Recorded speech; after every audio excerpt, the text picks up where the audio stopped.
அனைவருக்கும் வணக்கம். இன்றைக்கு இந்தியாவே கொந்தளிச்சுக்கிட்டு இருக்குது நண்பர்களே. பாராளுமன்றத்தில் இன்றைக்கு ஸ்பெஷல் செஷன் ஒன்று கூப்பிட்டிருக்கிறாரு பாரத பிரதமர் திரு நரேந்திர மோடி அவர்கள். அங்க நடக்க போற விஷயத்தை எதிர்நோக்கி தான் இன்றைக்கு இந்தியாவே கொந்தளிச்சுக்கிட்டு இருக்குது அப்படிங்கிற பார்க்கிறோம். குறிப்பாக தமிழகத்தில் நம்முடைய முதல்வர் அவர்கள் இன்றைக்கு கருப்பு கொடி போராட்டம் அப்படின்னு ஒன்று அறிவிச்சிருக்கிறாரு. அதுவும் இந்த பாராளுமன்றத்தில் நடக்க போற விஷயத்தை எதிர்ப்பதற்காகத்தான். அது என்ன அப்படிங்கிறத இன்றைக்கு இரண்டாவது செய்தியாக பார்க்கலாம். முதல் செய்தியாக நாம் பார்க்க போகிற விஷயம் என்ன அப்படின்னாக்க, அமெரிக்காவுக்கும் சீனாவுக்குமான மோதல் தொடர்ந்து கொண்டிருக்குது. நேற்றைய தினம் சீனாவுடைய கப்பல் ஒன்று அமெரிக்க கடற்படை கப்பல்கள் விரட்டி அடிச்சிருக்கிறாங்க. இது சீனாவை கடும் கோபம் கொள்ள செய்திருக்குது அப்படிங்கிறத பார்க்குறோம்.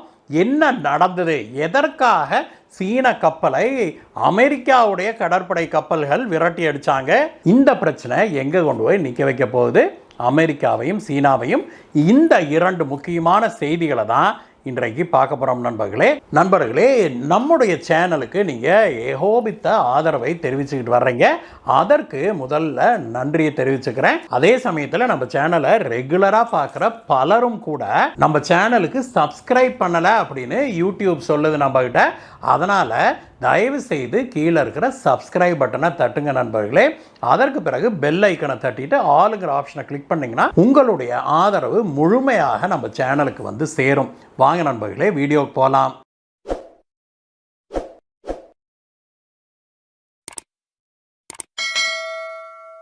நேற்றைய தினம் சீன கப்பல் ஒன்று ரிச் ஸ்டாரி அப்படின்னு பெயர் கொண்ட அந்த கப்பல் பெர்ஷியன் கல்ஃப்ல இருந்து அந்த ஹார்மோஸ் ஸ்ட்ரைட் இருக்கு இல்லையா, அது வழியாக வெளியில வர முயற்சி செய்தது. அந்த கப்பல் 2,50,000 டன் அளவுக்கு மெத்தனாலை ஏற்றி கொண்டு அங்க இருந்து சீனாவுக்கு அதை கொண்டு போகும் எண்ணத்தோட ஹார்மோஸ் ஸ்ட்ரைட்ஸை தாண்டி வெளியில வந்தது நண்பர்களே. அது வெளியில வர்றதை பார்த்த உடனே வெளியில அந்த கல்ஃப் ஆஃப் ஒமான் பகுதியில், அதாவது ஹார்மோஸ் ஸ்ட்ரைட்ஸ் உடைய என்ட்ரன்ஸ் இருக்கும் இல்லையா, அங்க அமெரிக்கா 15 போர்க்கப்பல்களை நிறுத்தி வச்சு கண்காணிச்சுக்கிட்டு இருக்குது. அந்த போர்க்கப்பல்கள் உடனடியாக சீனாவுடைய இந்த ரிச் ஸ்டாரி கப்பலுக்கு கடுமையான எச்சரிக்கை ஒன்று விடுத்தாங்க.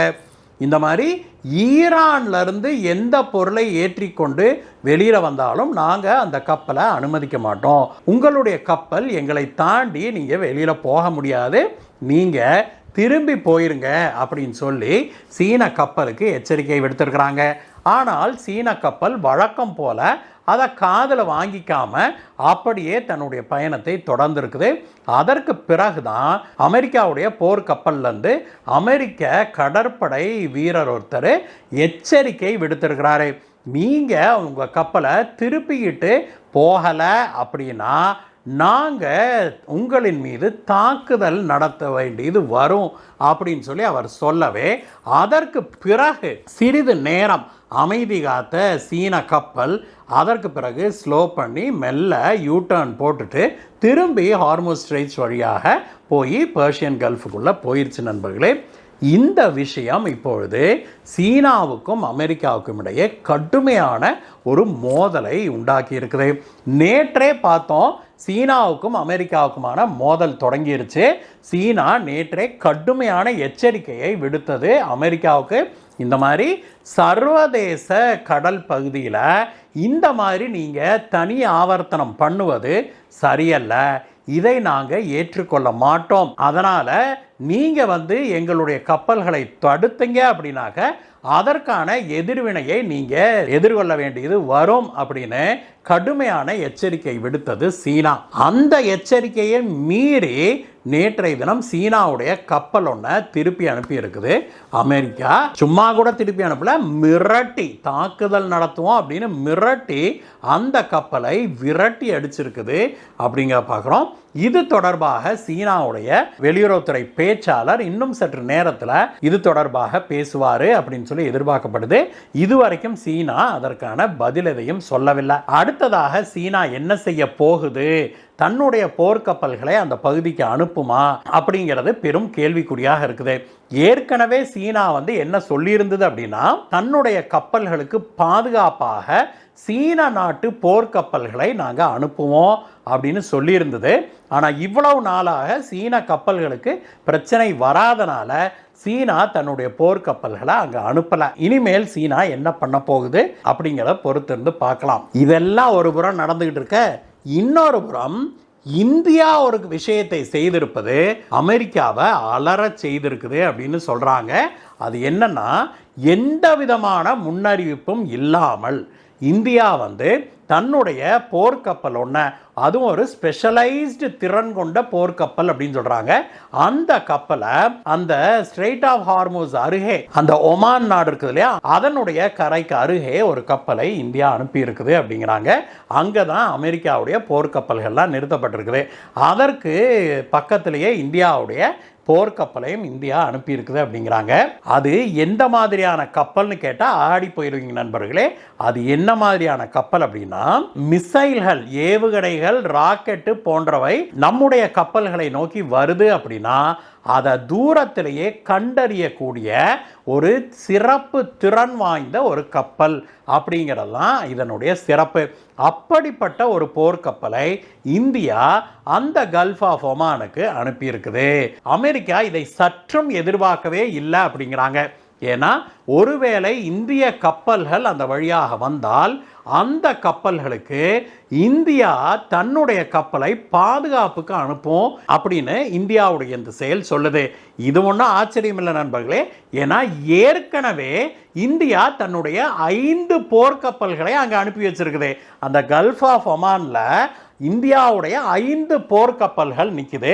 ஈரான், அமெரிக்கா, இஸ்ரேல் போர் தொடங்கிய பிறகு ஏற்கனவே பலமுறை இந்தியாவுடைய இந்த போர்க்கப்பல்கள் இந்தியாவை நோக்கி வருகிற கச்சா எண்ணெய் கப்பல்களுக்கும் இந்திய கப்பல்களுக்கும் பாதுகாப்பாக இவங்க எஸ்கார்ட் பணியில் ஈடுபட்டிருக்கிறாங்க அப்படிங்கிறத நாம் இங்கே சுட்டிக்காட்ட விரும்புகிறோம். உலகிலேயே தன்னுடைய நாட்டு கப்பல்களுக்கு எஸ்கார்ட்டாக இந்த சமயத்தில், அதாவது இந்த ஈரான், இஸ்ரேல், அமெரிக்க போர் சமயத்தில் அனுப்பி இருக்கிற ஒரே நாடு இந்தியா தான். இதுவரைக்கும் வேற எந்த நாடும் இதை அட்டெம்ப்ட் கூட பண்ணலை. இப்போ இந்தியாவுடைய போர்க்கப்பல் அடிஷனலாக ஏற்கனவே நம்ம 5 கப்பல் அனுப்பியிருக்கிறோம் இல்லையா, இது 6வது கப்பல். இந்த கப்பல் குறிப்பாக ஏவுகணைகள், ராக்கெட்டுகள், ட்ரோன்களை கண்டறியும் கப்பலாக இருக்குது. அதனால India is working towards a plan அப்படிங்கிறாங்க. இந்திய கப்பல்களுக்கு பாதுகாப்பு வழங்குவதற்காக சும்மா எஸ்கார்ட் பண்றதுக்கு மட்டும் நம்ம கப்பல் அனுப்பல, தூரத்திலேயே ஏவுகணைகள், இந்த ராக்கெட்டுகள், ட்ரோனுகள் இதெல்லாம் வந்தது அப்படின்னா அதை கண்டறியக்கூடிய திறனை கொண்ட ஒரு கப்பலையும் இப்பொழுது இந்தியா அனுப்பியிருக்கிறதுனால இந்திய கப்பல்களுக்கு யாராவது இடையூறு ஏற்படுத்தினால் அதை இந்தியா இப்படி தன்னுடைய போர்க்கப்பல்களை அனுப்புவதன் மூலமாக இந்தியா எதிர்கொள்ள திட்டமிட்டிருக்குது அப்படின்னு சொல்றாங்க நண்பர்களே. இப்போ இந்த ஈரான் போர், கல்ஃப் பிரச்சனைலாம் ஒரு பக்கம் பயங்கரமா கொதிச்சுக்கிட்டு இருக்க, இந்தியாவோ வேறொரு விஷயத்துல இன்னைக்கு கொதிக்க ஆரம்பிச்சிருக்குது. என்ன அப்படின்னா, இந்தியாவுடைய பாராளுமன்றத்தை 3 நாளைக்கு ஒரு சிறப்பு கூட்டத்தொடருக்காக கூட்டியிருக்கிறாரு பாரத பிரதமர் திரு நரேந்திர மோடி அவர்கள். எதற்காக அப்படின்னா, 2023 பாராளுமன்றத்தில் பெண்கள் மசோதா ஒன்று தாக்கல் செய்யப்பட்டு நிறைவேற்றப்பட்டுச்சு இல்லையா, அந்த பெண்கள் மசோதால என்ன சொல்லியிருந்ததுன்னா, 2026 சென்சஸ் எடுப்பாங்க. சென்சஸ்னா என்ன? மக்கள் தொகை கணக்கெடுப்பு. அதை எடுப்பாங்க.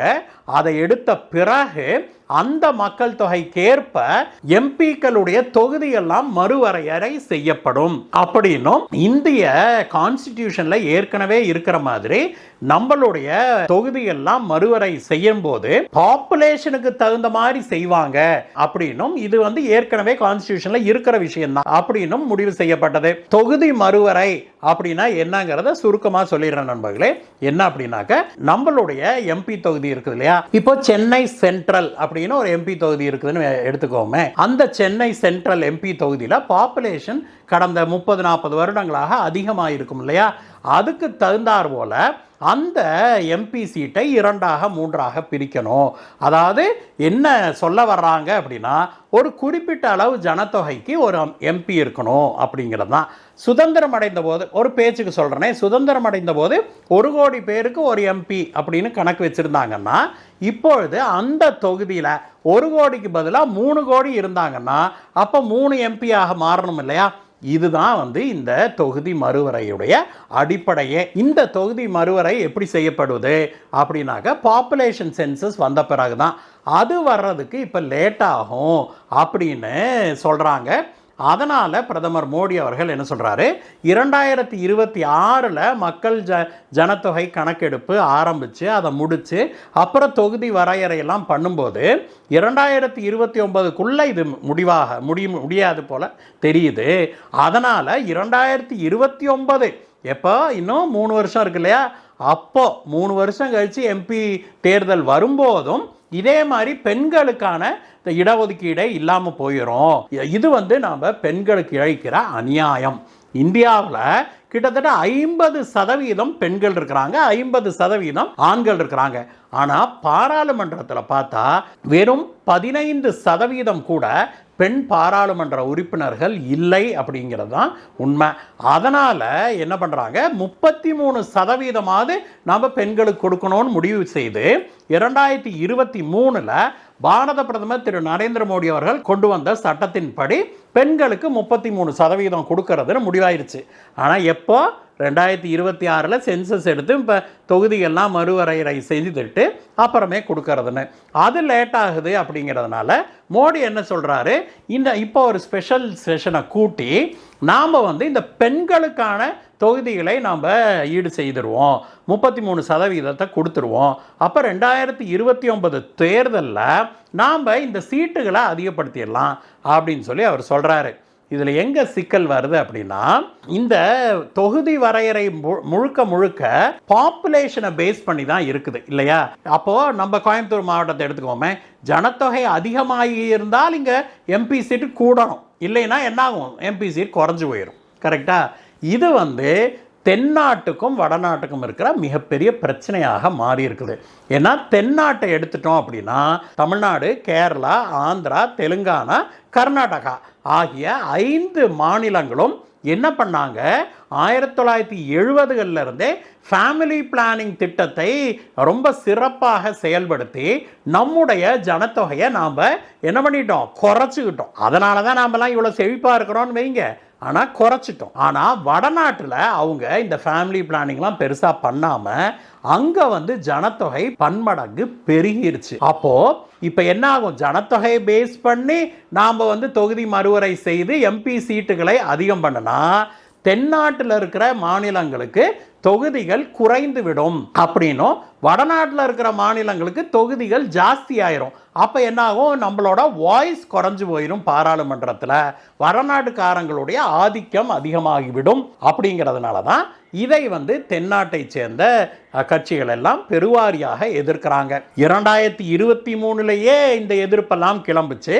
அப்பொழுதே அமித்ஷா அவர்கள் என்ன சொன்னார் அப்படின்னாக்க, பாராளுமன்றத்தில் புதிதாக தொகுதி மறுவரையறை செய்து நம்ம செய்யும்போது இப்பொழுது இருக்கிற 543 சீட்டு, நான் சொல்கிறது லோக்சபா மட்டும் சொல்கிறேன், 543 சீட்டுங்கிறது இனி புதிய லோக்சபாவில் 850 சீட்டாக அதிகரிக்கப்படும் அப்படின்னு சொன்னாங்க. அதில் வந்து அமித்ஷா என்ன சொல்கிறாரு, அவர் என்ன உறுதிமொழி கொடுத்துருக்கிறார் அப்படின்னா, எந்த ஒரு மாநிலத்துக்கும் இப்பொழுது என்ன பர்சன்டேஜில் இருக்குதோ, அப்போ 543 சீட்டில் தமிழ்நாட்டுக்கு 39 சீட் இருக்குது. அப்போ 39 சீட் அப்படிங்கும்போது 7.2% வருது மொத்தத்தில். இந்த பர்சன்டேஜ் அப்படியே மெயின்டைன் செய்யப்படும் அப்படின்னு சொல்லி அமித்ஷா அவர்கள் உறுதி கொடுத்திருக்கிறார். அதாவது 850 சீட் இருந்தாலும் நம்மளுடைய பர்சன்டேஜ் 7.2 மெயின்டைன் பண்ணப்படும் அப்படின்னு சொல்லியிருக்கிறாரு. அதைத்தான் வந்து இப்பொழுதும் அவங்க சொல்லியிருக்கிறாங்க. 19ஆக அவங்க என்ன சொல்லியிருக்கிறாங்கன்னா, எல்லா மாநிலத்துடைய இப்பொழுது இருக்கிற சீட்டுகள் இருக்குது இல்லையா, அதை வந்து அப்படியே 50% நம்ம ஏற்றிடுவோம் அப்படின்னு சொல்லியிருக்கிறாங்க. அதன்படி பார்த்தோம்னா தமிழகத்துக்கு 39லிருந்து 59 சீட்டாக மாறும். அப்போது தமிழகத்துக்கு 20 சீட்டு கூட கிடைக்கும் அப்படிங்கிறதான் உண்மை.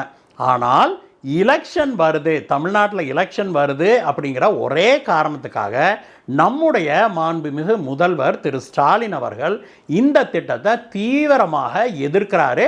அவர் தொகுதி மறுவரைன்னு சொல்லி தமிழகத்துக்கு அநீதி இழைக்கப்பட போகுது அப்படின்னு சொல்லி ஒரு பயத்தை, ஒரு கிளியை உண்டாக்கிக்கிட்டு இருக்கிறாரு அப்படிங்கிறதான் நாம் பார்க்க முடியுது. பாராளுமன்றத்தில் நம்மளுடைய பர்சன்டேஜ் ஒவ்வொரு மாநிலத்துடைய பர்சன்டேஜ் சீட்டுகள் அப்படியே மெயின்டைன் பண்ணப்படும் அப்படின்னா பிறகு எங்கேருந்து பிரச்சனை வருது?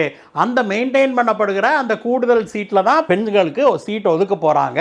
அதில் தமிழகத்துக்கு என்ன பிரச்சனை வரப்போகுது அப்படிங்கிறத திமுக காரங்க தெளிவாக சொல்ல வேணும். இப்போது பிஜேபி பர்சன்டேஜ் வைஸ் நாங்கள் கொடுக்க மாட்டோம் அப்படின்னு சொல்லி நம்பர் ஆஃப் சீட்ஸ் தமிழகத்துக்கு 7.2% குறைந்து விடும் அப்படின்னு சொன்னாங்கன்னா தமிழக முதல்வர் திரு ஸ்டாலின் அவர்களோடு சேர்ந்து நாமும் கருப்பு கொடி பிடிப்போம். கண்டிப்பாக ஒவ்வொரு தமிழனும் ஒவ்வொரு தென்னாட்டவை சேர்ந்தவர்களும் கொடி பிடிப்பாங்க. ஆனால் உண்மை அப்படி இல்லை, நிலைமை அப்படி இல்லை. ஒவ்வொரு மாநிலத்துக்கும் அதே விகிதாச்சாரப்படி நம்மளுடைய ரெப்ரசன்டேஷன் இருக்கும் அப்படின்னு பிரதமர் உறுதிமொழி கொடுத்திருக்கிறாரு. அமித்ஷா அவர்கள் உறுதிமொழி கொடுத்திருக்கிறாங்க. இதை எழுத்து வடிவில் கொடுங்க அப்படின்னு சொல்லி நம்ம டிமாண்ட் பண்ணணுமே ஒழிய, அல்லது பெர்மனண்டாக இவ்வளோதான் சீட்டுன்னு எங்களுக்கு இப்பயே கன்ஃபார்ம் பண்ணி சொல்லுங்க, அதை பேஸ் பண்ணி நாங்கள் ஓட்டு போடுறதா வேண்டாமான்னு முடிவு பண்ணுறோம் பாராளுமன்றத்தில்னு சொல்லலாமே ஒழிய, அசம்பிளி எலெக்ஷனில் 4 ஓட்டு சேர்த்தி வாங்க முடியும்னு ஒரு நம்பிக்கையில் இன்றைக்கு கருப்பு கொடி போராட்டத்தை நடத்தி கொண்டிருப்பது சரியா அப்படின்னு தமிழகத்தை சேர்ந்த பலரும் கேள்வி எழுப்புறாங்க.